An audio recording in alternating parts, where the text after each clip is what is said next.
Hi all, എല്ലാവർക്കും നമ്മുടെ പുതിയൊരു വീഡിയോയിലോട്ട് സ്വാഗതം. ഇന്ന് നമ്മൾ നമ്മുടെ പവർ മെഷീൻ ഒന്ന് ക്ലീൻ ചെയ്തെടുക്കുകയാണ്. അപ്പോൾ അത് നിങ്ങളെയും കൂടെ കാണിക്കാമെന്ന് വിചാരിച്ചിട്ടാണ് നമ്മളിന്ന് വീഡിയോ എടുക്കുന്നത്. അപ്പോൾ ഞാൻ അത്യാവശ്യം ഓർഡറും കാര്യങ്ങളൊക്കെ ഉള്ളതുകൊണ്ട് തന്നെ ഈ ഒരു ക്ലീൻ ചെയ്യാൻ കുറച്ച് വൈകി പോയിട്ടുണ്ടായിരുന്നു. ഒരു 6-7 മാസമായിട്ടുണ്ടാവും നമ്മളെ മെഷീൻ ഒന്ന് ക്ലീൻ ചെയ്തെടുത്തിട്ട്. അപ്പോൾ ഇത്രയും ടൈം ക്ലീൻ ചെയ്യാതെ വെക്കരുത്. അത് നമ്മളെ മെഷീന് നല്ല കംപ്ലൈൻറ്റ് വരും. കാരണം അത്യാവശ്യം വർക്കും കാര്യങ്ങളും ഉള്ളവരോടാണ് കേട്ടോ ഞാൻ പറയുന്നത്. അപ്പോൾ ഒരു 2-3 മാസം ഇടവിട്ടിട്ട് നമ്മൾ എന്തായാലും ക്ലീൻ ചെയ്തെടുത്തേ പറ്റുള്ളൂ. അപ്പോൾ ഈ ഒരു ഹെഡ് പൊക്കുന്ന സമയത്ത് ആ ഒരു ഓയിൽ ടാങ്കിൻ്റെ അവസ്ഥ ഞാൻ നിങ്ങൾക്ക് കാണിച്ചു തരാം.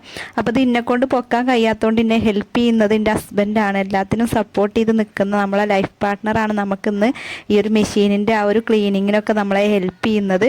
അപ്പം ഇത് ഇങ്ങനെ പൊക്കി തന്നിട്ടുണ്ടായിരുന്നത് മൂപ്പരായിരുന്നു. അപ്പം ഇതാണ് നമ്മുടെ മെഷീൻ്റെ ആ ഒരു ഓയിൽ ടാങ്കിൻ്റെ അവസ്ഥ. എണ്ണ അത്യാവശ്യം നല്ല ബ്ലാക്ക് കളറായിട്ടുണ്ടായിരുന്നു. അപ്പം ഇത്രയൊന്നും ലേറ്റാക്കി വെക്കരുത്. പിന്നെ ഈ ഒരു എണ്ണ മുകളിലേക്ക് അതിലേക്ക് അത്യാവശ്യം വേസ്റ്റൊക്കെ ചാടിയിട്ട് ആ ഒരു എണ്ണ ഹൈ എന്ന ആ ഒരു പോർഷനിൽ നിന്ന് മുകൾക്ക് വന്നിട്ടുണ്ടായിരുന്നു. അപ്പോൾ അതുപോലെ ആക്കരുത്. അതൊക്കെ ഞാൻ കാണിച്ചു തരാം, ഡീറ്റെയിൽഡ് ആയിട്ട് തന്നെ കാണിച്ചു തരാം. അപ്പം ഇദ്ദേഹമാണ് നമുക്ക് ഈ ഒരു ഹെൽപ്പ് ചെയ്ത് തരുന്നത് കേട്ടോ. അപ്പോൾ ഇതുപോലുള്ളൊരു കാലി ബോട്ടിലെടുത്തിട്ടുണ്ട്. അപ്പം ഈ ഒരു ഭാഗത്ത് നമ്മൾ ഇവിടെ ഒരു സ്ക്രൂ ഉണ്ട്. ആ ഒരു സ്ക്രൂ അയക്കുന്നതാണ് ഇപ്പോൾ കാണുന്നത്. അത് ഈ ഒരു എണ്ണയുടെ കളർ മങ്ങിയതുകൊണ്ട് തന്നെ ആ ഒരു സ്ക്രൂ ഒന്നും കാണാൻ പറ്റുന്നില്ല. ഈ ഒരു അടിഭാഗത്ത് നമുക്ക് ഇതുപോലൊരു ഹോള് വരുന്നുണ്ട്. അവിടെയാണ് നമ്മൾ ഈ ഒരു കാലി ബോട്ടിൽ വെച്ച് കൊടുക്കുന്നത്, ആ ഒരു ഓയിലേക്ക് വരാൻ വേണ്ടിയിട്ട്. ഇപ്പോൾ കണ്ടോ ഇതിൻ്റെ ഒരു അവസ്ഥ, ആ ഒരു എണ്ണയുടെ കളറ് നല്ല ബ്ലാക്ക് എന്ന് പറഞ്ഞാൽ അത്രയും ബ്ലാക്ക് ആയിട്ടുണ്ട്. ഈ ഒരു കളർ ഇത്രത്തോളം മങ്ങിയിട്ടില്ല എന്നുണ്ടെങ്കിൽ നമുക്ക് നമ്മുടെ സാധാ നോർമൽ മെഷീനുകൾക്കൊക്കെ ഈ ഒരു ഓയിൽ യൂസ് ചെയ്യാൻ പറ്റും. പക്ഷെ ഇത് ഇത്രയും ബ്ലാക്ക് ആയതുകൊണ്ട് തന്നെ നമുക്ക് വേറൊരു മെഷീനുകൾക്കും ഇത് ഉപയോഗിക്കാതിരിക്കുന്നതാണ് നല്ലത്. അപ്പോൾ കണ്ടോ, എണ്ണയൊക്കെ ഒഴിവാക്കിയ ശേഷം ഈ ഒരു എണ്ണ ടാങ്കിൻ്റെ ഉള്ളിലെ അവസ്ഥ ഇതാണ്. അത്യാവശ്യം നല്ലോണം കറ പിടിച്ച പോലെ നിൽക്കുന്നുണ്ട്. നമ്മൾ കണ്ടോ, ഈ ഒരു സ്ക്രൂ ഡ്രൈവർ കൊണ്ട് നമ്മൾ ഈ ഒരു കറ മാറ്റുന്ന സമയത്ത് അതിൻ്റെ ഒരു വെളുപ്പ് കണ്ടോ, അത്രയും ഒരു നിറമുള്ള ആ ഒരു സംഭവത്തിൻ്റെ കളറാണ് ഇങ്ങനെ ആയിട്ടുള്ളത്. അപ്പോൾ ഇതെല്ലാം നമുക്കൊന്ന് ക്ലീൻ ചെയ്തെടുക്കണം. ഈ ഒരു ഭാഗത്ത് ഹൈ ലോ എന്ന് പറഞ്ഞിട്ടുള്ളൊരു ഓപ്ഷനൊക്കെ കാണാൻ പറ്റും. അതൊക്കെ കണ്ടോ, ഇതാ ക്ലീൻ ചെയ്തെടുത്തിട്ട് ഈ ഒരു ഭാഗത്തായിട്ട് ഇതാ ഹൈ ലോ എന്നൊരു 2 ഓപ്ഷൻ കാണാൻ കഴിയും നമുക്ക്. ഈ ഹൈയിലേറെ നമുക്ക് മുകളിൽ ഓയിൽ നിൽക്കാൻ പാടില്ല.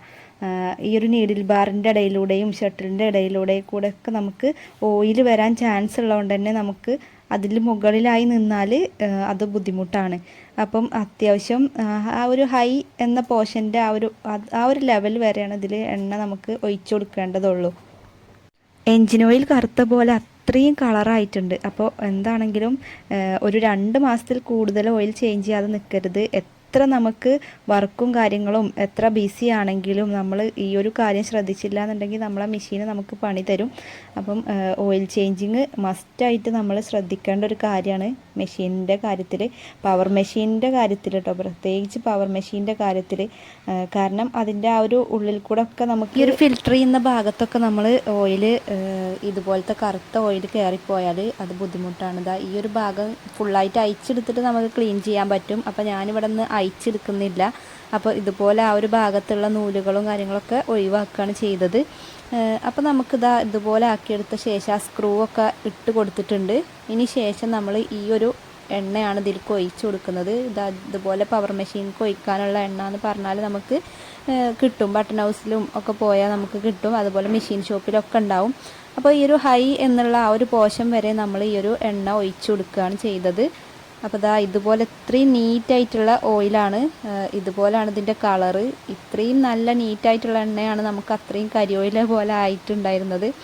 അപ്പോൾ ഇതാ ഒരു ഫുള്ളായിട്ട് ബോട്ടിൽ നമ്മൾ ഒഴിച്ചിട്ടുണ്ട്. 2 ആഴ്ച കഴിഞ്ഞ ശേഷം നമ്മൾ ഒന്നും കൂടെ മെഷീൻ ഇതുപോലെ പൊക്കി ആ ഒരു ഹെഡിൻ്റെ ഭാഗം പൊക്കിയെടുത്ത സമയത്ത് ഇതുപോലെയാണ് കിട്ടിയിട്ടുണ്ടായിരുന്നത്. ഈ ഒരു ഭാഗത്ത് നന്നായിട്ട് അയക്കും പൊടിയൊക്കെ ആയിട്ടുണ്ടായിരുന്നു. ഈ ഒരു ഭാഗം ക്ലീൻ ചെയ്യുന്നത് നമ്മൾ സെപ്പറേറ്റ് കാണിച്ചിട്ടുണ്ടായിരുന്നില്ല. എണ്ണൻ്റെ കളർ ചെറുതായിട്ടൊന്ന് മങ്ങിയിട്ടുണ്ടായിരുന്നു, എങ്കിലും വല്ലാതെ ആ ഒരു കളറ് മാറ്റം വന്നിട്ടുണ്ടായിരുന്നില്ല. അപ്പോൾ ആ ഒരു ഭാഗത്തുള്ള വേസ്റ്റൊക്കെ നമ്മൾ ഇതുപോലെ എടുത്തിട്ടുണ്ടായിരുന്നു. അപ്പോൾ നിങ്ങൾക്ക് വല്ല ബ്രഷും കാര്യങ്ങളും അങ്ങനെ എന്തെങ്കിലും ഉണ്ടെങ്കിൽ അത് വെച്ചിട്ട് ക്ലീൻ ചെയ്താലും മതി. അപ്പോൾ ഈ ഒരു ഭാഗമൊക്കെ നമ്മൾ അയച്ചെടുത്തിട്ടുണ്ടായിരുന്നു. ആ ഒരു സൂചി ഇടുന്ന ഭാഗത്ത് ആ ഒരു പോർഷനൊക്കെ നമ്മൾ അയച്ചെടുത്തിട്ട് ഫുള്ളായിട്ട് ക്ലീൻ ചെയ്തെടുത്തിട്ടുണ്ടായിരുന്നു. എണ്ണ നമ്മൾ മാറ്റി കൊടുത്തിട്ടുണ്ടായിരുന്നില്ല. ഈ വേസ്റ്റുകളൊക്കെ ഒഴിവാക്കിയിട്ട് അങ്ങനെ ആ ഒരു ഓയിൽ തന്നെയാണ് വെച്ചിട്ടുണ്ടായിരുന്നത്. അപ്പോൾ അത് അതുപോലെ ഇങ്ങനെ വൃത്തിയാക്കിയിട്ട് എടുത്തിട്ടുണ്ടായിരുന്നു. ഈ ഒരു ഭാഗത്തൊക്കെ നമ്മൾ അത്യാവശ്യം നല്ല ബീഡ്സും കാര്യങ്ങളൊക്കെ ഉണ്ടായിരുന്നു. അപ്പോൾ അതൊക്കെ നമ്മൾ മാറ്റിയെടുത്തിട്ടുണ്ടായിരുന്നു. ഈ ഒരു ഭാഗവും നമ്മൾ കറക്റ്റായിട്ട് വൃത്തിയാക്കിയിട്ട് എടുത്തിട്ടുണ്ടായിരുന്നു കേട്ടോ. അപ്പം ഈ ഒരു സ്ക്രൂ അയച്ചെടുത്തിട്ട് രണ്ട് ഭാഗത്തും സ്ക്രൂ അയച്ചെടുത്തിട്ട് ആ ഒരു ഭാഗത്തൊക്കെ നീഡിൽ വരുന്ന ആ ഒരു ഭാഗമൊക്കെ നല്ല വൃത്തിയാക്കിയിട്ട് തന്നെ എടുത്തിട്ടുണ്ടായിരുന്നു. അപ്പം ഈ ഒരു ഭാഗം ക്ലീൻ ചെയ്യുന്നത് നമ്മൾ മുന്നേ ആ ഒരു വീഡിയോയിൽ ഫസ്റ്റ് എടുത്തിട്ടുള്ള വീഡിയോയിൽ നമ്മൾ കാണിക്കാൻ വിട്ടുപോയതാണ്. അപ്പോൾ ഒരു മെഷീൻ്റെ ക്ലീനിങ് എന്ന് പറയുമ്പോൾ എല്ലാ ഭാഗങ്ങളും അതിൽ ഉൾപ്പെടുത്തണമല്ലോ. അപ്പോൾ ഈ ഒരു ഭാഗത്തൊക്കെ നന്നായിട്ട് വേസ്റ്റ് ഉണ്ടായിരുന്നു. അപ്പോൾ അതൊക്കെ നമ്മൾ കോട്ടൻ്റെ ഒരു കഷ്ണം വെച്ചിട്ട് അതൊക്കെ നല്ല നീറ്റായിട്ട് തന്നെ വൃത്തിയാക്കി എടുത്തിട്ടുണ്ടായിരുന്നു, തുടച്ച് ക്ലീൻ ചെയ്തെടുത്തിട്ട്.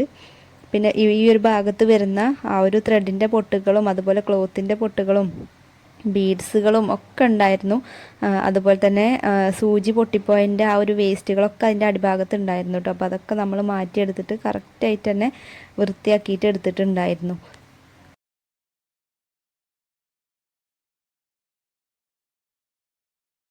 നന്നായിട്ട് കോട്ടൻ്റെ തുണി വെച്ചിട്ടാണ് നമ്മൾ ക്ലീൻ ചെയ്തെടുത്തിട്ടുണ്ടായിരുന്നത്. ഇതുപോലെ ഒരു കോട്ടൺ പീസ് വെച്ചിട്ട് നന്നായിട്ട് വൃത്തിയാക്കിയിട്ട് തന്നെ ചെയ്തിട്ടുണ്ടായിരുന്നു.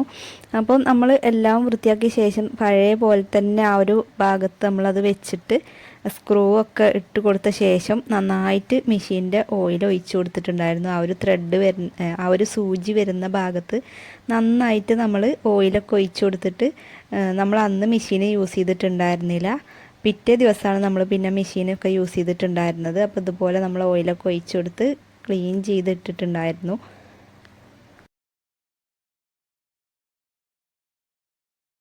മെഷീൻ്റെ പുറം ഭാഗവും നമ്മൾ നന്നായിട്ട് നീറ്റാക്കിയിട്ട് എടുത്തിട്ടുണ്ടായിരുന്നു. അതുപോലെ ത്രെഡ് ഇട്ട് കൊടുക്കുന്ന ആ ഒരു ഭാഗത്തൊക്കെ നീറ്റാക്കിയിട്ട് വൃത്തിയാക്കിയിട്ട് എടുത്തിട്ടുണ്ടായിരുന്നു. അപ്പോൾ നിങ്ങൾക്ക് ഇന്നത്തെ വീഡിയോ യൂസ്ഫുൾ ആയിട്ടുണ്ടെന്നുണ്ടെങ്കിൽ ഒന്ന് കമൻറ്റ് ചെയ്യുക. അതുപോലെ തന്നെ ഇനിയും ഇതുപോലുള്ള യൂസ്ഫുൾ ആയിട്ടുള്ള വീഡിയോ ആയിട്ട് നമ്മൾ വീണ്ടും വരുന്നതാണ്. അപ്പോൾ നമ്മുടെ ചാനൽ ആദ്യമായിട്ട് കാണുന്നവരാണെന്നുണ്ടെങ്കിൽ ഒന്ന് സബ്സ്ക്രൈബും കൂടെ ചെയ്ത് വെക്കാം കേട്ടോ. അപ്പോൾ താങ്ക് യു.